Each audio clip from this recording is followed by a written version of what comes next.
How did Final Fantasy become a fashion influencer? Forget about Instagram. Who cares about Vogue? If you want a real fashion influencer, look no further than video games. Gamers might not be known for their fashion sense, but video games have partnered with some of the biggest fashion brands in the entire world. Lightning from Final Fantasy has modeled for Prada and Louis Vuitton, brands that sell products for thousands of dollars. Gucci worked with Sims 4 moders to create a sustainable fashion line. Balenciaga even designed outfits for Fortnite. Video game collaborations aren't anything new, but some of these team-ups seem a little weird. Are luxury fashion houses desperate to connect with the gamer demographic? Are Final Fantasy fans secretly dropping thousands on handbags and designer sunglasses? To get to the bottom of this mystery, let's take a trip to the early days of video games. Silly rabbit, video games are for kids. Back in the 80s and 90s, gaming consoles were generally seen as toys. That meant that most gaming ads were aimed at children and teens. Look at old gaming ads, and you'll see faces that wouldn't be out of place on a playground. Kids usually don't carry around designer handbags, so the brands that partnered with video games back then needed to focus on products they could actually sell. Stuff like sugary cereal, macaroni and cheese, or Happy Meals. If a kid couldn't talk their parents into buying it for them, brands weren't interested. But the children that grew up playing video games wouldn't stay young forever. Eventually, they got older, and that meant video games grew up along with them. Some developers kept making games for kids, but plenty of them focus on an older audience. And once video games were a little more adult, it paved the way for new opportunities. Not only did video games mature with age, but they got a major visual upgrade. When you look at older games, it's hard to make out what characters are wearing. Some games still try to focus on fashion, but they were fighting a losing battle. But that changed once graphics started to improve. By the PlayStation era, video game characters had the potential to be stylish and fashion-forward. And one of the best examples of that is Final Fantasy. Final Fantasy has been around since the 80s, but it really took off in 1997 with the release of Final Fantasy VII. Final Fantasy VII was the first game in the series to use 3D graphics, and that gave developers the chance to design more detailed characters. The blocky visuals in Final Fantasy VII might look silly now, but in 1997 they were mind-blowing. And the game didn't just have impressive graphics.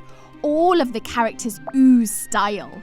More importantly, the characters wore outfits that were in line with current fashion trends. Cloud and Sephiroth might have been a little out there, but Tifa and Aerith wore ensembles that would have fit right in on shows like Friends. Final Fantasy VIII had more realistic character models and an even bigger focus on fashion.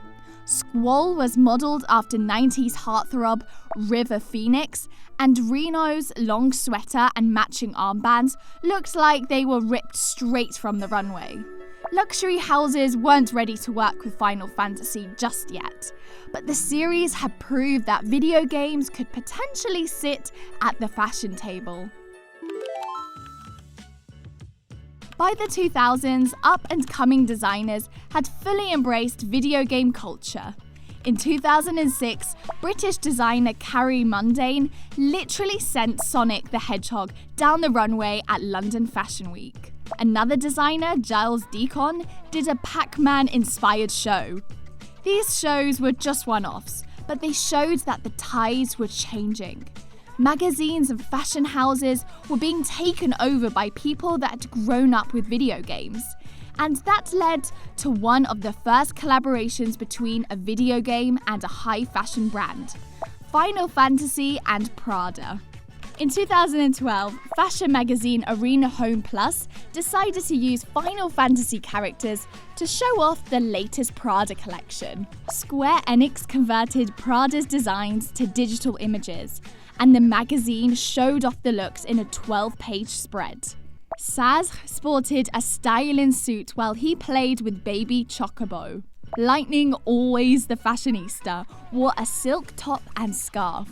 The stunt made a huge splash and it caught the attention of some major players in the fashion world, including Nicolas Ghesquière, the creative director of Louis Vuitton. Ghesquière was an avid gamer, and when he saw Final Fantasy characters in the pages of a fashion magazine, he was struck with inspiration. Under his direction, Louis Vuitton booked Lightning as a model and had her kick and flip through the air while wearing their latest designs. The Telegram newspaper even conducted a fictional interview with Lightning, where she shared her thoughts about fashion. Fashion isn't something you're taught or given. It comes from your own taste and your own choices. It displays the essence of who you are to the people around you. Those words must have connected with fashion houses because Final Fantasy XV was a fashion frenzy. Himaru Takahara, the creative director of luxury brand Rowan, designed the clothing of the main party members. British designer Vivienne Westwood created Luna Freya's wedding dress, and she's even mentioned by name in the game. Not all of the product placement in Final Fantasy XV is high-end. This is a game that prominently features Nissin Cup noodles, but the series had clearly gotten the attention of luxury brands. Kingsglaive, the Final Fantasy XV companion film, included even more collaborations. Look closely at Nips and you'll see he's wearing a Samsung Galaxy Gear watch.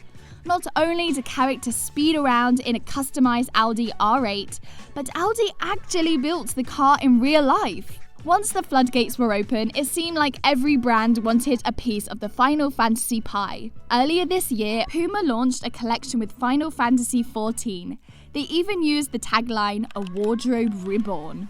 Italian streetwear brand Dolly Noir designed a capsule collection of outfits inspired by Final Fantasy summons.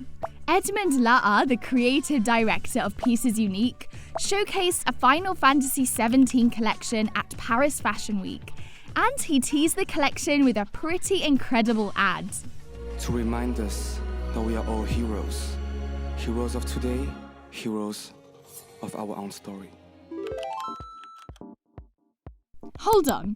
Is anybody seriously going to buy a dress or a pair of shoes because they saw them in Final Fantasy game? Well, sort of. See, high fashion brands traditionally follow a philosophy known as the luxury strategy. The average person isn't going to spend $1,500 on a pair of denim carpenter shorts, but they can be persuaded to buy other cheaper products from a brand, like sunglasses or a bottle of perfume. These comparatively small ticket items are a huge source of revenue for luxury brands. But these Final Fantasy partnerships aren't just about selling gamers fancy perfume. They're a way for brands to connect with younger audiences and pour themselves into the 21st century. Prada was founded all the way back in 1913. Louis Vuitton has been around since 1854. These luxury houses are ancient, and associating the video games is part of a larger effort to seem youthful. Check out older ads for designer brands, and you'll quickly notice they take themselves way too seriously. Some of these commercials are essentially art house films.